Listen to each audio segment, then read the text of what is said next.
Observer sees government decision to disburse assistance as a government defeat of the mafia. Luhut signals that prices of Pertalite and 3 kilograms LPG will increase.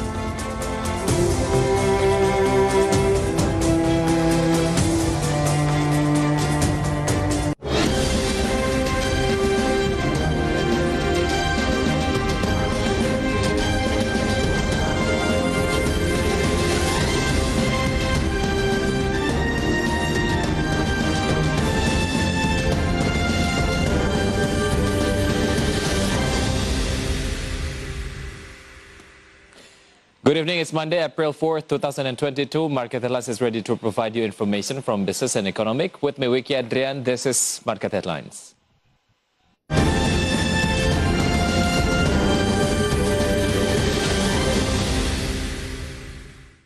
Political observer sees President Joko Widodo's decision to disburse cooking oil cash assistance as an inappropriate action. Instead of disbursing cash assistance, the observer advised the government to focus on finding solutions to lower the price of cooking oil.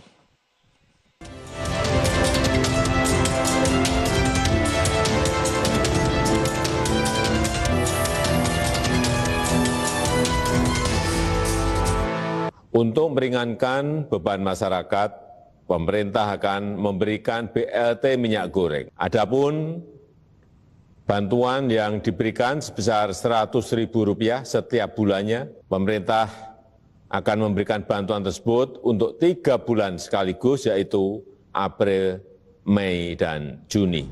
President Joko Widodo's policy to distribute cooking oil cash assistance of Rp300,000 per 3 months for the community is considered by political observer Ujang Komarudin as an inappropriate action.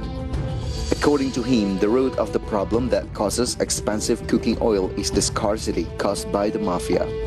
With Jokowi deciding to issue cash assistance, he assessed that the government indirectly stated that it could not reveal the mafia network. Ujang said that the assistance of Rp100,000 per month is also considered too small when compared to the current increase in various basic needs. Thus, the cash assistance is considered to only be hitting through in the community. Instead of disbursing cash assistance, Ujang advised the government to focus on finding solutions to lower the price of cooking oil so that it is stable and cheap. Previously, President Joko Widodo said cash assistance for cooking oil would be given to 20.5 million families and 2.5 million street vendors selling fried food. IDX Channel reports. Transportation Minister Budi Karya Sumadi has estimated that as many as 79 million Indonesians will take a part on the 2022 Eid Exodus.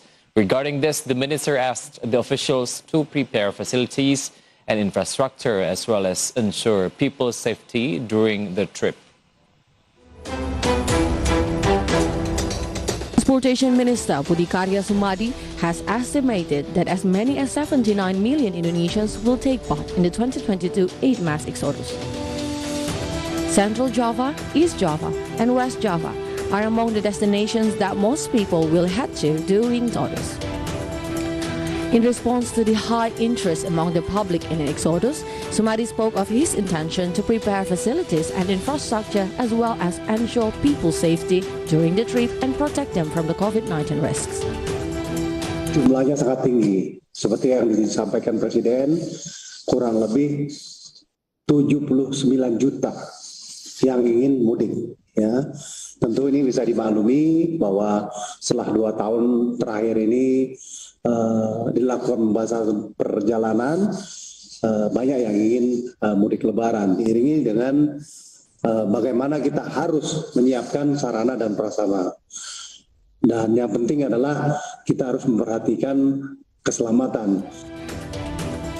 The COVID-19 task force will enforce domestic travel regulation during the 2022 Eid Exodus, under which people who have received the first dose of the COVID-19 vaccine will need to undergo a PCR test prior to departure, and people who have been fully vaccinated will need to undergo an antigen or PCR test prior to departure.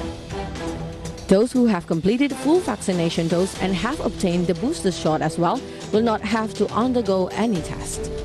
IDX Channel reports.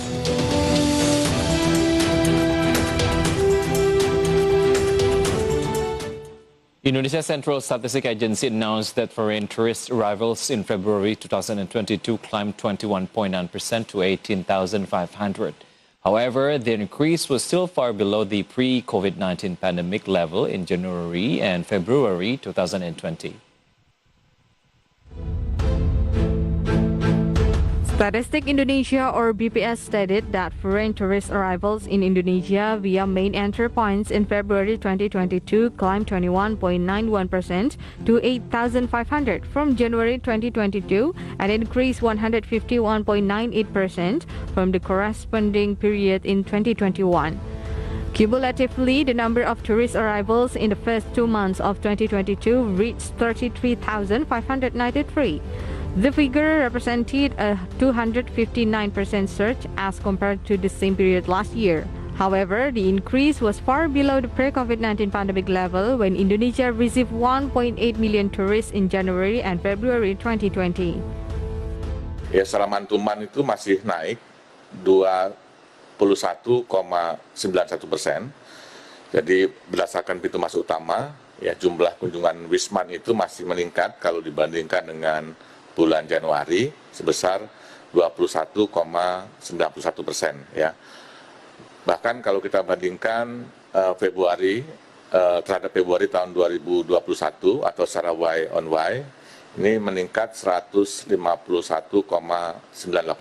gitu ya. Yonas stated that tourist arrivals in February 2022 was based on data recorded at the country's main entry points, while the BPS had yet to receive data on the number of foreign tourists visiting the country through border checkpoints.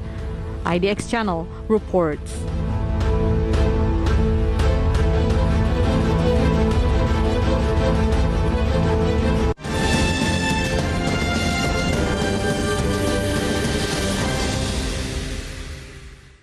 Moving on to a global update, French President Emmanuel Macron held his first election rally ahead of the first round of election voting. Meantime, U.S. hiring remained solid in March as employers added 431,000 jobs. More stories on today's International Minute. French President Emmanuel Macron held his first election rally ahead of the first round of the voting in the country's presidential election on April 10th. Macron promised voters more social justice and support to improve their purchasing power amid the fast-rising inflation in France. Working people should be able to receive a tax-free bonus up to 6,000 euros as of the summer. Amid soaring energy prices, Macron said his government had already put around 20 billion euro in capping electricity and gas prices. U.S. hiring remained solid in March as employers added 431,000 jobs despite concerns over the impact of rampant inflation and tensions over the Russia-Ukraine war. The unemployment rate fell to a fresh low of just 3.6%, down from 3.8% in February. Unemployment is approaching its level prior to the onset of the COVID-19 pandemic in February 2020, when the national rate hovered at 3.5%. President Biden said that he believes expanding employment could help address inflation. Spiraling energy bills and disruption caused by the conflict in Ukraine caused consumer prices in the Eurozone to surge by a new record of 7.5%, EU statistics agency Eurostat said.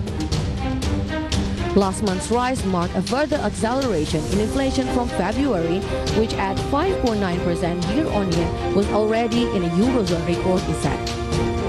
The surge has been fueled by a 44.7% hike in energy prices over the year as Europe found itself caught in an oil and gas crunch due to tension with Russia over its attack on Ukraine. Pakistan political turmoil deepened when Prime Minister Imran Khan avoided an attempt to oust him and sought a fresh election, a move the opposition challenged as treasonous and vowed to fight. Opposition leader Shehbaz Sharif called the parliamentary bloc nothing short of high treason. The opposition blames Khan for failing to revive the economy and crack down on corruption. He has said, without citing evidence, that the move to oust him was orchestrated by the United States, a claim Washington denies. IDX Channel reports.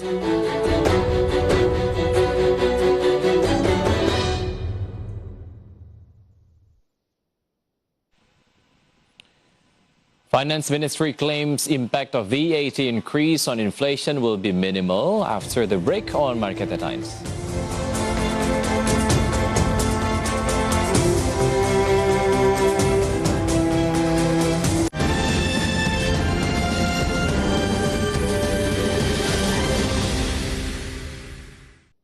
Ingin menjalani kehidupan yang mapan dan masa depan yang sejahtera? Sikapi uang dengan bijak. Mulailah berinvestasi di pasar modal. Dengan membeli saham melalui Bursa Efek maupun perusahaan sekuritas, Anda dapat menikmati hasil keuntungan dari perusahaan-perusahaan besar yang tersedia. Pastikan Anda berinvestasi di perusahaan yang memiliki izin resmi.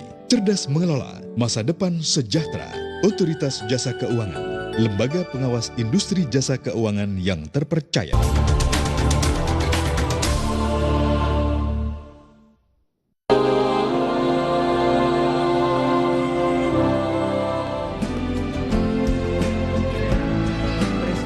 della Repubblica di Indonesia.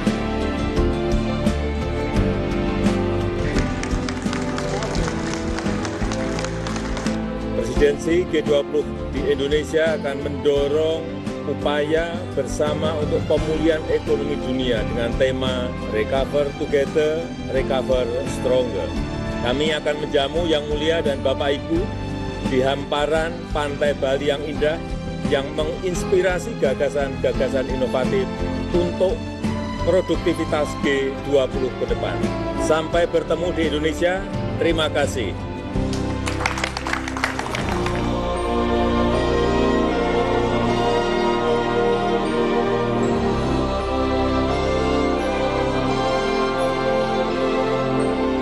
Perbincangan hangat tentang isu dan kebijakan ekonomi terkini yang diulas secara mendalam bersama narasumber terpercaya.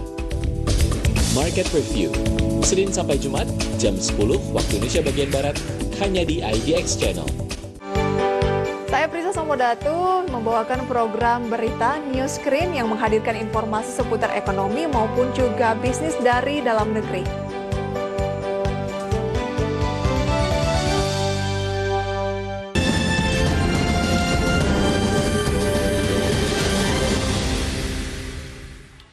Welcome back. Coordinating Minister for Maritime Affairs and Investment, Luhut Binsar Panjaitan, mentioned that price of Pertalite or RON 90 gasoline will increase. Not only that, Luhut also said that the price of 3 kilograms of LPG would be even more expensive.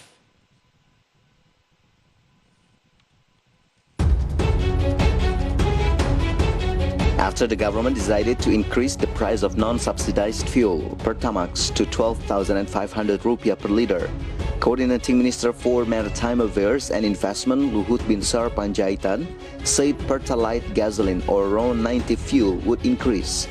Nevertheless, Luhut said the increase in Pertamina's fuel price would be carried out in stages.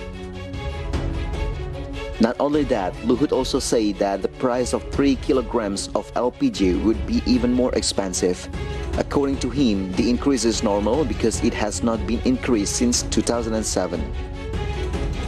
Luhut added that the increase in oil and gas prices was inevitable, given the current global economic conditions, including the heated geopolitics between Russia and Ukraine. And previously, after the government announced the increase in the price of Pertamax, the public immediately crowded the Pertamina gas station. But the public made the switch from using Pertamax to Pertalite, which is a fuel that is still subsidized by the government. As a result, a number of gas stations recorded a surge in demand for Pertalite, which led to the depletion of the subsidized fuel stock. IDX Channel reports.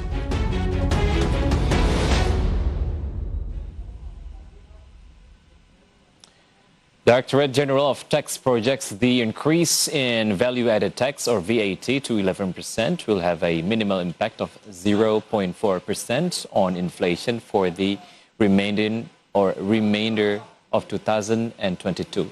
As a result, inflation will still be maintained this year since it matches the government's projection of to 4% inflation year on year. In addition to the increase in VAT, inflation will also be affected by the rise in global commodity prices due to geopolitical tensions this year. The contribution of the VAT increase to inflation is estimated to not be significant because several basic goods that contribute to inflation are not covered by the tax. Starting from April 1st, 2022, the government has officially raised the value-added tax rate from 10% to 11%.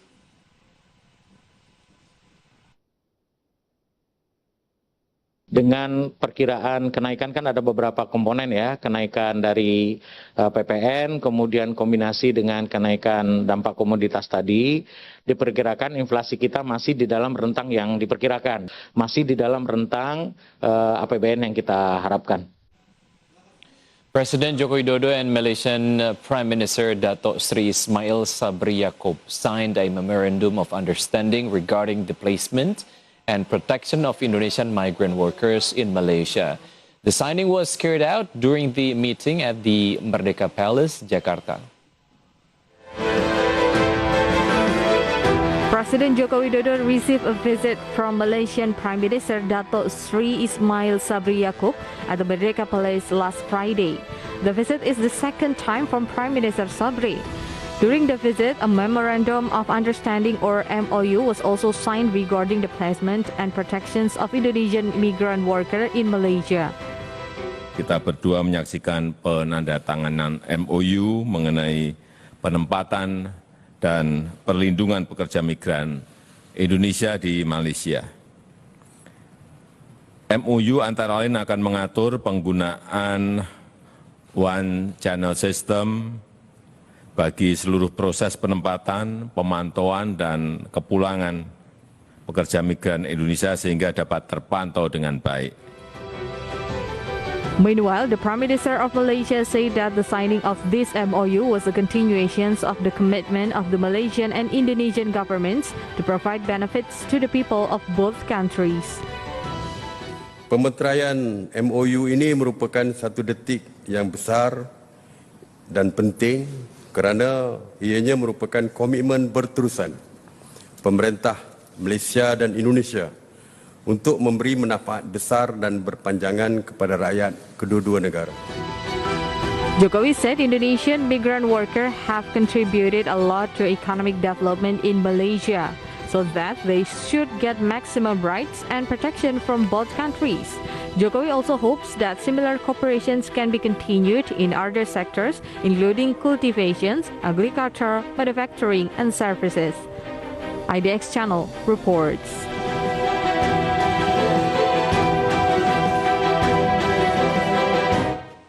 Citibank and UOB Group have reached an agreement regarding the transfer of the consumer banking business in Indonesia. UOB says the acquisition process is expected to be completed between mid-2022 and early 2024.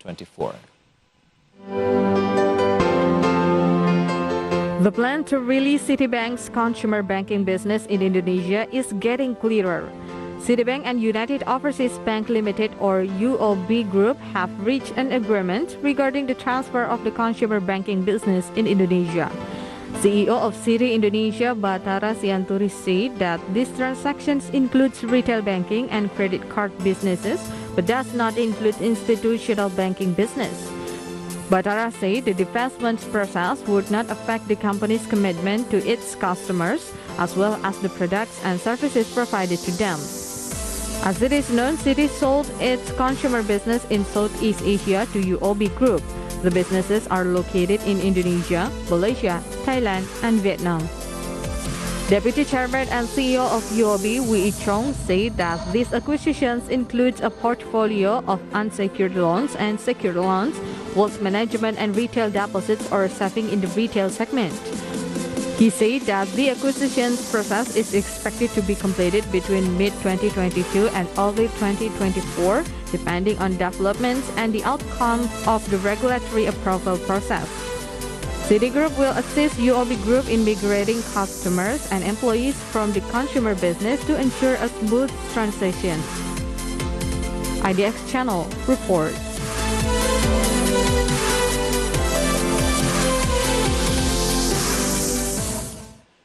Go-to market capitalization has the potential to reach 400 trillion rupiah. Stay tuned on Market Line.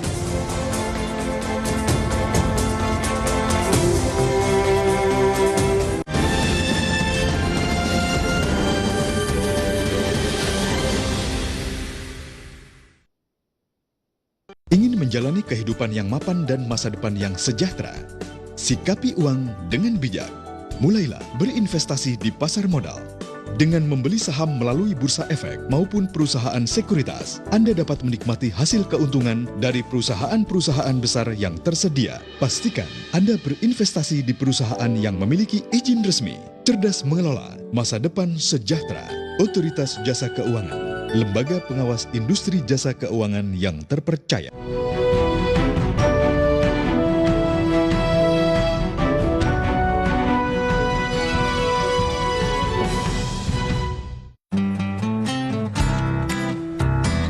Setiap bulan, saya mensisihkan 100.000 dari gaji untuk nabung saham. Cara nabung saham nggak ribet, saya aja bisa kok. Jangan mengandalkan orang tua terus, makanya saya mulai nabung saham. Yuk kita nabung saham sekarang.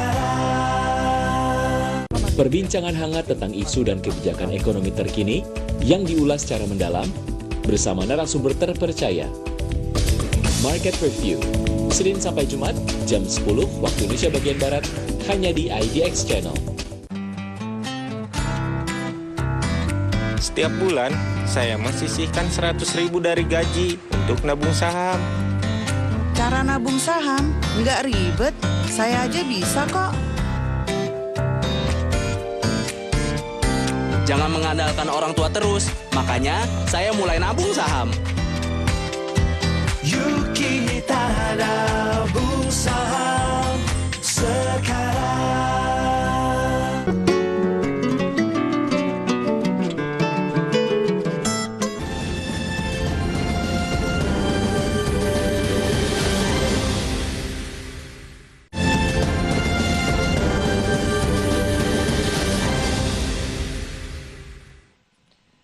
Welcome back at the Jakarta Composite Index Intraday Movement. Earlier today, JSE was opened at the level of 7,071.76 and approaching the closing time of the session. The index was at the level of 7,067.39 and the index was showing strengthening trend. By the second session closing time, index was closed at the level of 7,116.21. In short, JSE went up 0.53%. And next, we're going to see the sectoral movement leading the dynamics of today's trading. We got basic went up 1.89%. Transportation and logistics sector went up 1.74%. Cyclic went up 0.01%. Meanwhile, finance went down 0.25%. Moving on to top gainers and top losers, here are the key highlights from today's trading session. ADMR went up 4.89% to the level of 2,360 rupiah per share. Antam went up 5.18% to the level of 2,540 rupiah per share. MDKA went up 5.88% to the level of 4,860 rupiah per share. And Harum went up 10.9% to the level of 11,700 rupiah per share. And this is the top losers for today's trading. We got Telkom went down 1.53% to the level of 4,510 rupiah per share. BBRI went down 0.85% to the level of 4,690 rupiah per share. Bank BCA went down 0.95% to the level of 7,850 rupiah per share. And Arto went down 1.78% to the level of 13,775 rupiah per share.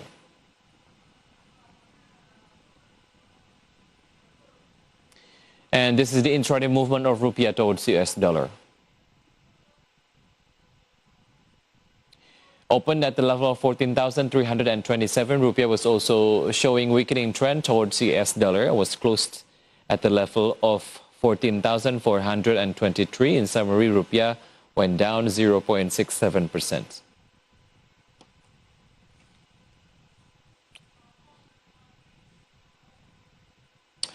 Gojek, Tokopedia or GoTo market capitalization has the potential to reach 400 trillion rupiah after being listed on the Indonesia Stock Exchange. Thus, GoTo has the potential to overtake Bank Mandiri and Astra International as the top 5 stock with the largest market capitalization.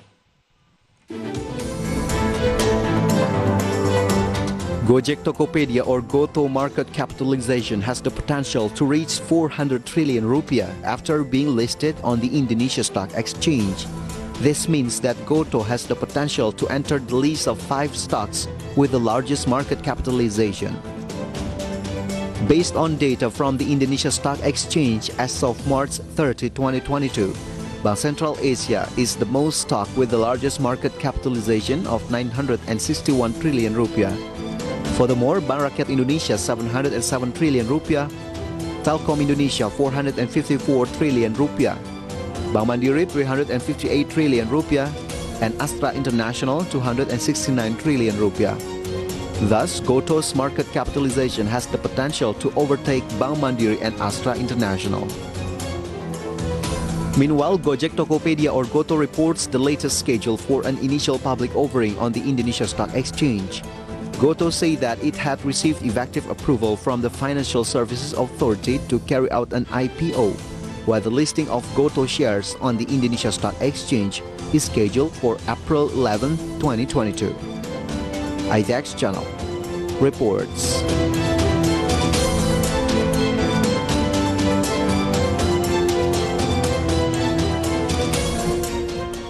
Mitratel will propose a dividend payout ratio of up to 70% at the annual general meeting of shareholders.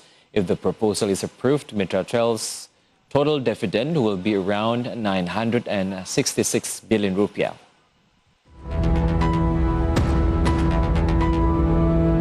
Mitra Telekomunikasi or Mitratel, which broke the record for the second largest IPO, is ready to pay dividends of up to 966 billion rupiah. Mitratel will hold an annual general meeting of shareholders on April 22, 2022. One of the agendas is the approval of dividend distribution. The Mitra Telekomunikasi's Chief Investment Officer, Hendra Purnama, said that he would propose a dividend payout ratio of up to 70% at the shareholders' meeting. Thus, if Mitratel declares a dividend payout ratio of 70%, the total dividends distributed to public shareholders will reach 966 billion rupiah, or the equivalent of a dividend of 42 rupiah per share. In 2022, Mitratel is optimistic that the company's performance growth will continue.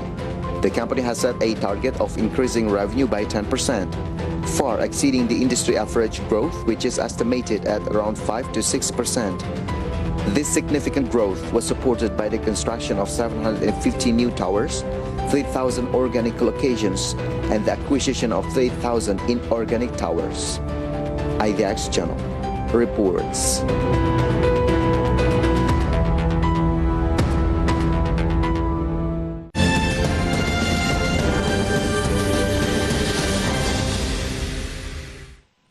And the news close our market lines today. Please enjoy our next program on IDX Channel, Your Trustworthy Economic, Business and Capital Market Channel. I'm Wicky Adrian. Have a nice evening and stay safe.